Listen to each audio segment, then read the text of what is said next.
Hello friends, आप सभी का आपके अपने यूट्यूब चैनल आरजी एग्जाम्स पर मैं गोपाल सिंह फिर से स्वागत करता हूं। आज हम जो कल हमने चैप्टर स्टार्ट किया था औसत, जिसको हम अंग्रेजी में एवरेज कहते हैं, उसके जो पहला पार्ट था या जो पहला टाइप था उसके बारे में अध्ययन किया था। आज हम अगले टाइप के बारे में अध्ययन करेंगे, जिसमें हम ये देखते हैं तो हमें पता चलता है कि यदि किसी प्रश्न में आपको क्या कर दे, प्राकृत संख्याएं दे दे या पूर्ण संख्याएं दे दे, सम संख्या दे दे या फिर विषम संख्या दे दे, और जो ये दी गई संख्याएं हैं वो यदि लगातार हो या क्रमशः हो, तो हमें कौन सा सूत्र प्रयोग में लेना है उसके बारे में हम थोड़ा सा अध्ययन करेंगे। तो इसके लिए हम जिस सूत्र का प्रयोग करेंगे वो सूत्र है औसत बराबर प्रथम संख्या प्लस अंतिम संख्या बटा 2, या फिर इस फॉर्मूले को आप a प्लस एल बाई 2 भी लिख सकते हो। क्यों? क्योंकि a का मतलब होता है जो पहले वाली संख्या हो और l का मतलब होता है लास्ट नंबर। तो इसको हम शॉर्ट फॉर्म में या शॉर्ट रूप में अंग्रेजी में ऐसे भी लिख सकते हैं। अब यदि हम बात करें प्राकृत संख्या की, यहाँ पे 2-3 शब्द आए हैं, प्राकृत संख्या, पूर्ण संख्या, सम संख्या और विषम संख्या। तो हमें यह भी पता होना चाहिए कि प्राकृत संख्या हम कहते किसे हैं।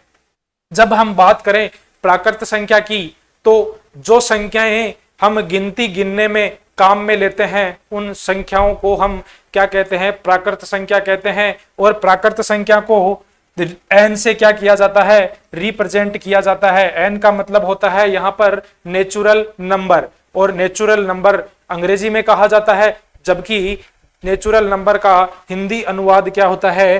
प्राकृत संख्या होता है।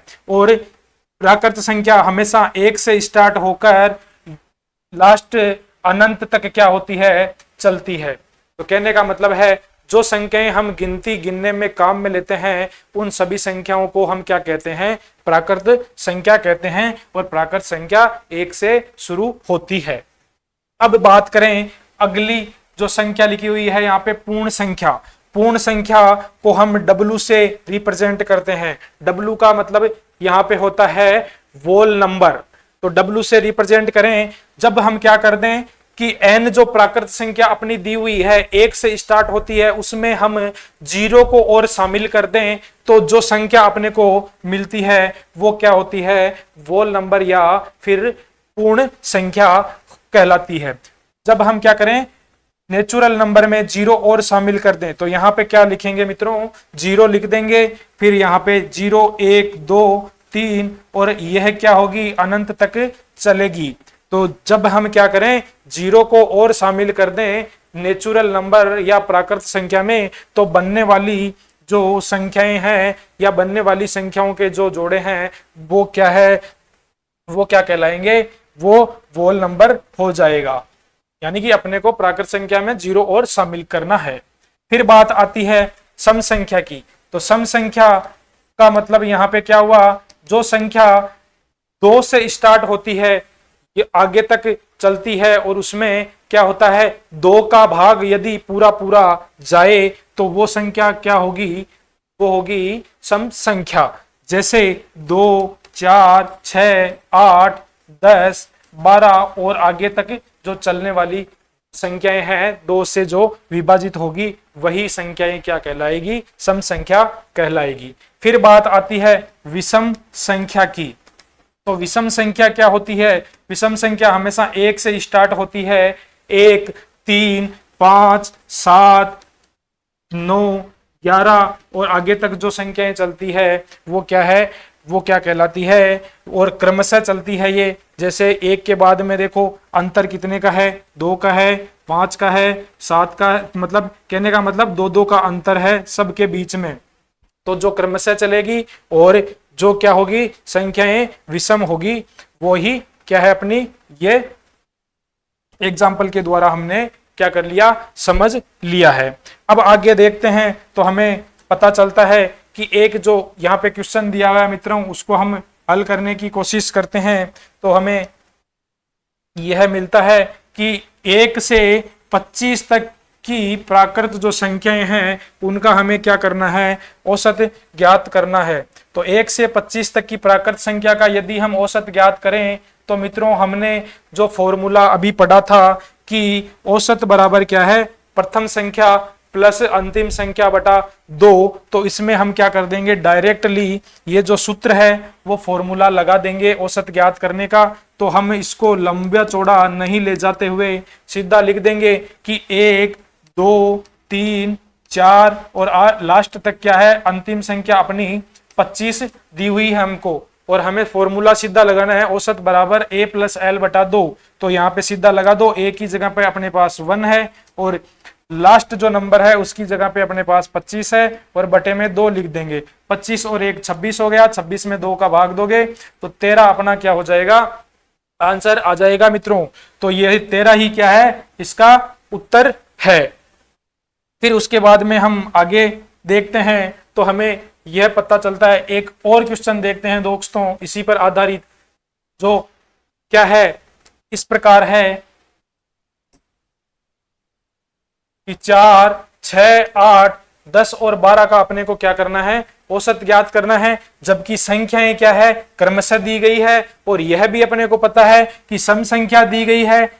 तो हमने फॉर्मूला यह पढ़ा था कि जब संख्याएं क्या हो, प्राकृत संख्या हो, पूर्ण संख्या हो, सम संख्या हो और यदि वे लगातार हो तो उसमें हमें फॉर्मूला वह लगाना है औसत बराबर a प्लस एल बाई 2 वाला। तो हम यहाँ पे क्या कर देंगे, इसमें सीधा फॉर्मूला वही लगाएंगे कि औसत बराबर क्या है, a प्लस एल बटा 2। तो a क्या है अपना यहाँ पे 4 है और l क्या है, l लास्ट वाला नंबर है जो 12 है, उसमें हम क्या कर देंगे, 2 का भाग दे देंगे। 12 और 4 16, 16 में हम क्या कर देंगे, 2 का भाग देंगे। तो ये अपना 8 क्या आ जाएगा, आंसर आ जाएगा मित्रों। तो इसका औसत क्या हो गया, इसका औसत हो जाएगा 8। फिर उसके बाद में देखो आगे हम और देखते हैं तो हमें और आगे कुछ और चीजें मिलती है कि यदि हम क्या करें, प्रथम n प्राकृत संख्याओं का औसत ज्ञात करते हैं। प्रथम n प्राकृत संख्याओं का मतलब क्या होता है, जो संख्याएं क्या होती है, 1 से शुरू होती है, उन लगातार जो प्राकृत संख्याएं चलती है यदि उनका हम औसत ज्ञात करें तो औसत ज्ञात करने का फॉर्मूला अपने को यह मिलता है। जैसे मान लो हमने प्राकृत संख्याएं जो 1 से स्टार्ट हुई वो लगातार हुई, उनको हमने ऐसे लिख दिया, और जो क्या करती है, लगातार n तक चलती है, तो इस का जो फॉर्मूला है वो हो जाएगा 1 प्लस n बाई 2, ये हो जाएगा इसका फॉर्मूला। और यदि हम क्या करें, लगातार n प्रथम 1 से शुरू प्राकृत संख्याओं के यदि वर्गों का औसत ज्ञात करें तो वर्गों का औसत ज्ञात करने का फॉर्मूला होता है अपने पास n plus 1 into 2n plus 1 by 6, यह फॉर्मूला होता है प्रथम लगातार 1 से शुरू होने वाली प्राकृत संख्याओं के वर्गों का औसत ज्ञात करने का यह फॉर्मूला होता है मित्रों। और इस फॉर्मूले में यदि हम आगे बात करें तो जो n है, n का मतलब यहाँ पे होता है पदों की जो संख्या है वो होती है यहाँ पे n बराबर। अब एक इस पर ही आधारित हम एक क्वेश्चन देखते हैं। यदि क्या करें, प्रथम 1 से 25 तक की प्राकृत संख्याओं के वर्गों का हम क्या करें, औसत ज्ञात करें, तो हमें क्या उत्तर मिलता है, देखते हैं मित्रों कि प्रथम 1 से 25 तक की प्राकृत संख्याओं के वर्गों का औसत ज्ञात करो। ये एक ऐसा क्वेश्चन है, इसमें हम देखें तो अपने पास सीधा सा फॉर्मूला है कि प्राकृत संख्याओं के वर्गों का औसत यदि हमें ज्ञात करना हो तो अपने पास फॉर्मूला है n plus 1 into 2n plus 1 by 6, ये फॉर्मूला अपने पास था। तो हमें करना क्या है, n की जगह पे क्या करना है, यहाँ पे लिखा हुआ है प्रथम 1 से 25 तक। 1 से 25 तक का मतलब n की जो वैल्यू है वो क्या है, n की वैल्यू अपने पास यहाँ पे दी गई है, n की वैल्यू है अपने पास, n की वैल्यू 25 है। और हमें करना क्या है, इस फॉर्मूले में सीधा क्या करना है, मान फिट करना है। मान फिट करोगे तो क्या मिलेगा, देखें तो यहाँ पे n की वैल्यू क्या करेंगे, इस फॉर्मूले में लिखेंगे तो n की वैल्यू 25 प्लस 1 इंटू 2, ये 2 इंटू n की जगह पे क्या कर देंगे 25 प्लस 1, ये 1 लिख दिया, और यहाँ पे नीचे बटे में क्या करना है 6 करना है मित्रों। तो हमने सीधा क्या किया है, फॉर्मूले में मान रखा है, तो 25 और 1 यहाँ पे क्या हो जाएगा 26 हो जाएगा, और 25 को 2 से गुणा करोगे तो 25 दूनी 50, और 50 और इसमें क्या करोगे 1 ऐड करोगे तो ये 51 हो जाएगा, और बट्टे में अपने पास क्या है, बट्टे में अपने पास 6 है। अब देखें मित्रों, तो हमें ये पता चलता है कि जो ऊपर वाली संख्या है और नीचे वाली संख्या है, इनमें से कुछ काट छाट हो रही है। कहने का मतलब क्या है कि ये जो संख्या है इसको हम गुणा करेंगे तो थोड़ी जटिल समस्या हो जाएगी, इसलिए हम क्या कर दें, थोड़ा सा इसको काट देते हैं।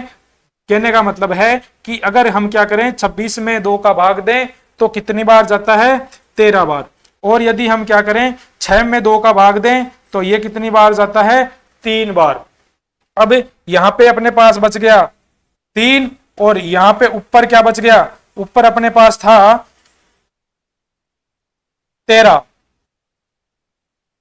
अब इस जो 3 है इसका भाग क्या हो रहा है, ऊपर वाले 13 में तो नहीं जा रहा, लेकिन जो संख्या 51 अपने को दी गई है 51 में क्या हो रहा है, जा रहा है। कितनी बार 17 एकम 17, 17 दूनी 34, 17 ती 51, कितनी बार जा रहा है, ये 3 का भाग इसमें 17 बार जा रहा है। अब हम क्या कर देंगे 17 को मल्टीप्लाई कर देंगे किससे 13 से, तो यहां पे हम मित्रों अगर 17 को मल्टीप्लाई करते हैं तो देखो यहाँ पे ये 13 लिख दिए हमने, यहाँ पे 17 लिख दिए, ये मल्टीप्लाई करके देख लो तो 17 एकम 17, 17 दूनी 34, 17 ती 51 का 1 हासिल लग गया 5, 17 एकम 17, 17 और 5 कितने हो गए 22 हो गए मित्रों। तो ये जो 221 क्या है अपना राइट आंसर आ जाएगा यहाँ पे, तो 221 ही क्या हो गया यहाँ पे अपना औसत हो गया।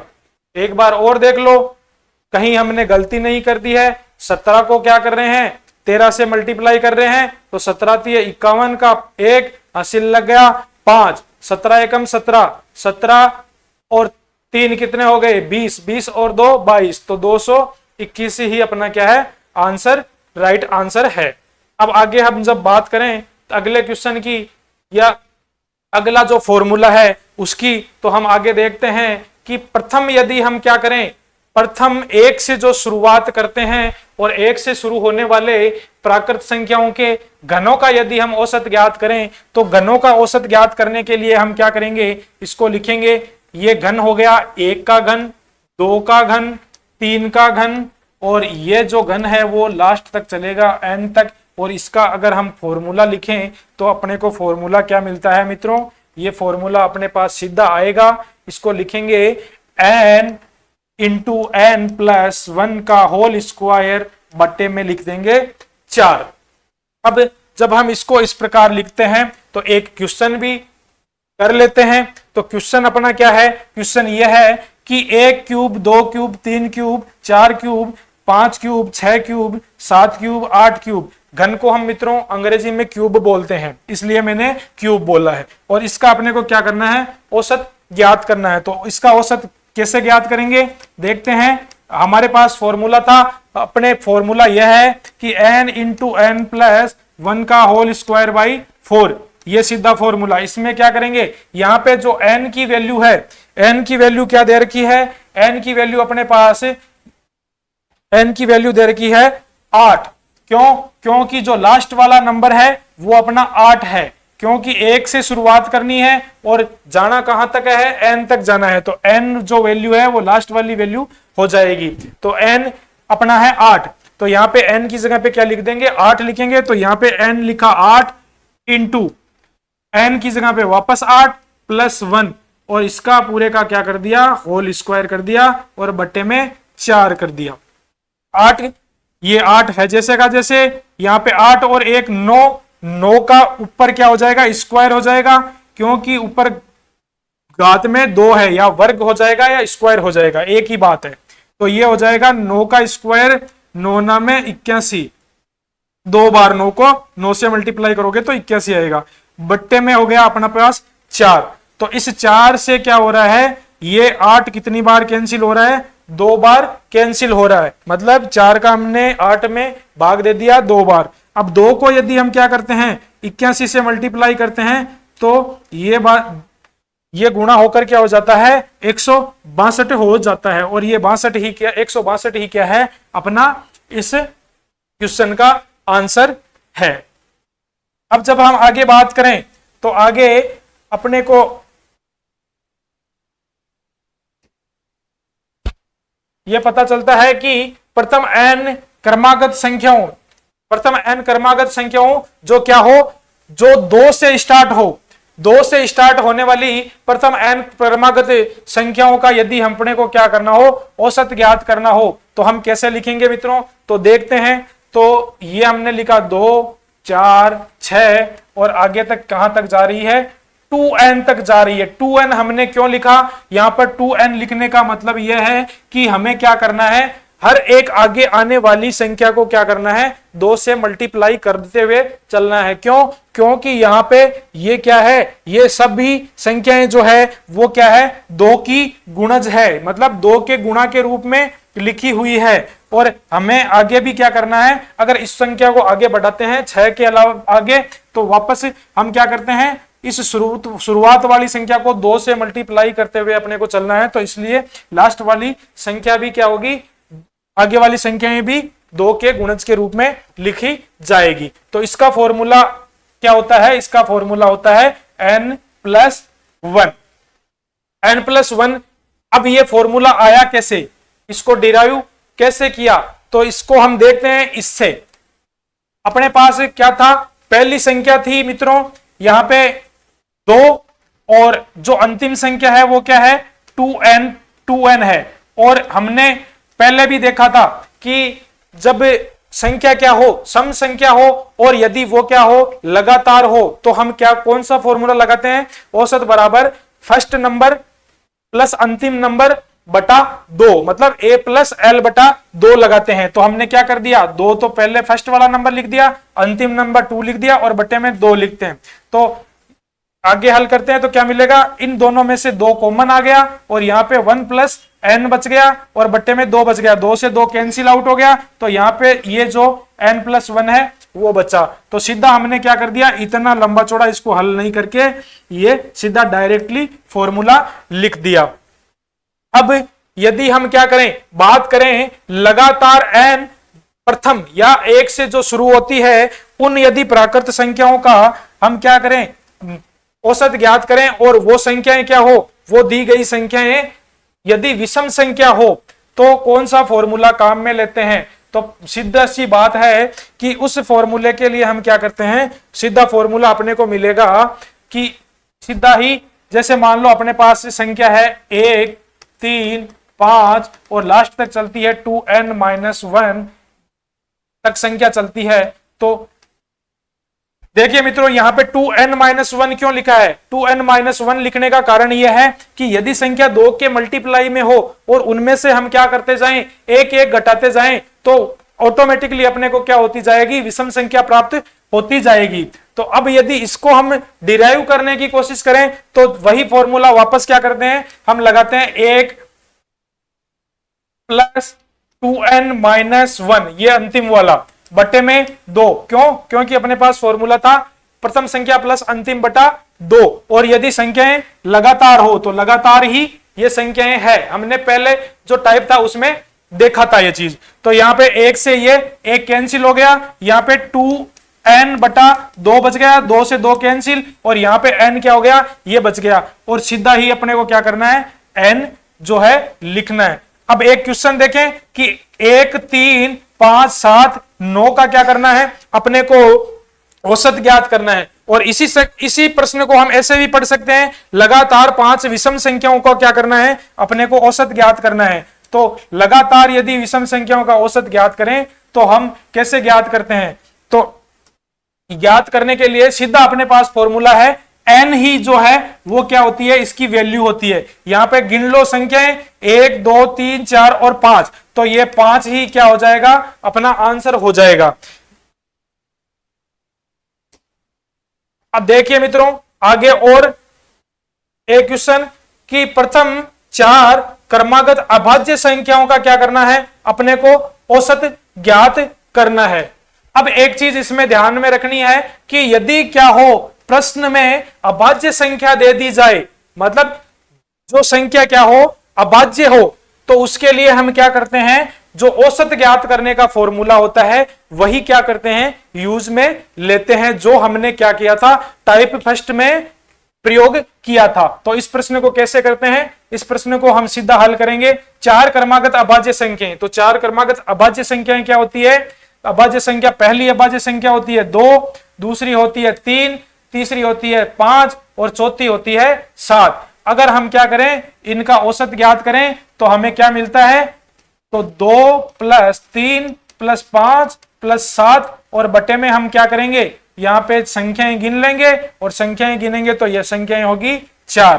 तो देखो 5, 3 और 2 5, 5 और 5 10, 10 और 7 17, 17 में यदि हम क्या करें 4 का भाग दें तो क्या मिलेगा, 4 चौक 16, यहां पे 4 बार, फिर बच गया अपने पास क्या, 1, एक में क्या करेंगे, एक में 4 का भाग जाता नहीं है तो हम क्या करेंगे, यहां पे 0 लिखेंगे। 0 में अगर मतलब 10 में हम क्या करें 4 का भाग दें तो कितनी बार जाता है, 2 बार, 2 दूनी मतलब 4 दूनी 8, फिर वापस अपने पास क्या बच गया, 2 और बच गया, तो 2 में फिर 0 लगाएंगे तो क्या हो गया, 20 हो जाएगा। 20 में हम 4 का क्या करेंगे, भाग देंगे तो यह हो जाएगा 4 पंजे 20, तो 4.25 क्या है, इसका आंसर हो जाएगा। या फिर क्या करो, साइड में 17 में हम 4 का भाग देके देखते हैं तो यही आंसर आता है मित्रों, देख सकते हो आप।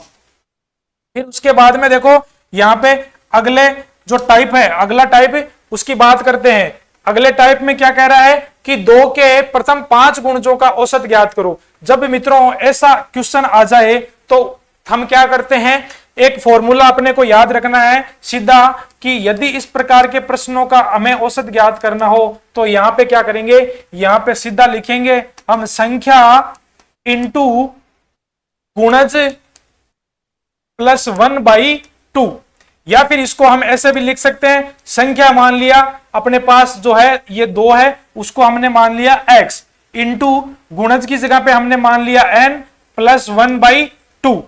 यह फॉर्मूला अपने को क्या कर सकते हैं, हम याद रख सकते हैं इस प्रकार के प्रश्नों को हल करने के लिए। तो यदि हम क्या करें, इस प्रश्न को हल करें तो हम देखें क्या उत्तर मिलता है अपने को। यहां पे देखो ये लिखा हुआ है 2 के प्रथम 5 गुणजों का औसत ज्ञात करो। तो 5 गुणजों का औसत ज्ञात करना है तो यहां पे संख्या दी गई है अपने को क्या, 2, तो ये हमने लिख दी 2 इंटू 5 गुणज, गुणज की जगह पे क्या करना है 5, क्यों, क्योंकि 5 गुणज पूछे, तो यहां पे 5 प्लस 1 बटे में क्या कर दो, 2 कर दो, सीधा यहां पे 2 इंटू 5 और 1 6, 6 में 2 का भाग दिया कितनी बार, 3 बार, 3 दूनी क्या हो गया 6, ये 6 ही अपना आंसर है। फिर उसके बाद में देखो अगला क्वेश्चन है 3 के 5, तो संख्या की जगह पे या x की जगह पे अपने पास 3 है और गुणज की जगह पे अपने पास 7 है, तो सीधा फॉर्मूले में लिखेंगे, यहां पे हो जाएगा ये 3 इंटू 7 प्लस 1/2, यहां पे हो गया 3 इंटू 7 और 1 हो गया 8, 8 बटे में 2, 8 में 2 का भाग दिया 4 बार, 3 इंटू 4 ये हो गया 12। तो इस क्वेश्चन का आंसर क्या है, 12 है। और अगर इसको हम और आसानी से करना चाहें तो एक तरीका और है मित्रों, ये कह रहा 3 के प्रथम या 7 गुणजों का औसत ज्ञात करो, तो यहां पे क्या कर देंगे 3 6 9 12 15 18 और 21, यहां तक क्या कर देंगे संख्या लिख लेंगे। देखो 2 2 4 2 6 1 7 ये लिख लिया, और उसके बाद में क्या करेंगे, इन सभी में से हम देखो यहां पे करते हैं, ये संख्याएं भी क्या है लगातार है, तो लगातार है तो इसमें हम क्या करेंगे, इनमें से 3 को क्या कर देंगे कॉमन ले लेंगे, उसके बाद में बीच में 1 2 3 4 5 6 और 7 तक बच जाएगी संख्याएं, उसमें हम क्या कर देंगे 2 का भाग देते हैं। तो देखो कैसे करते हैं, यहां पे इसको लिखेंगे 3, यहां पे सब में कॉमन ले लिया, यहां पे बच गया 1 plus 2 plus 3 plus 4 plus 5 plus 6 और प्लस 7, और बट्टे में हम क्या कर देंगे, बट्टे में हमें भाग दे देंगे किसका मित्रों, यहां पे 12 आंसर आ रहा है, इन सभी को क्या करते हैं जोड़ते हैं। देखो ये 3 तो अपने पास है जैसे का जैसे बच गया, यहां पे 2 और 1 3, 3 3 6, 6 4 10, 10 5 15, 15 और 6 कितने हो गए?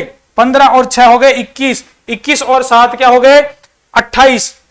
यहां पे अपने पास मिला अपने को 28 मिला मित्रों। और ये जो 28 मिला है, अब इसमें अपने को करना क्या है? करना अपने को भाग देना है, यहां पे 2 का भाग नहीं देना है, ये याद रखना। क्यों? क्योंकि यहां पे अपने पास संख्याएं कितनी है? 7 है, तो अपने को भाग किसका देना है? 7 का ही देना है। तो यहां पे क्या कर दिया? 7 का भाग दिया। ये 7 का भाग देने पर अपने पास क्या मिला?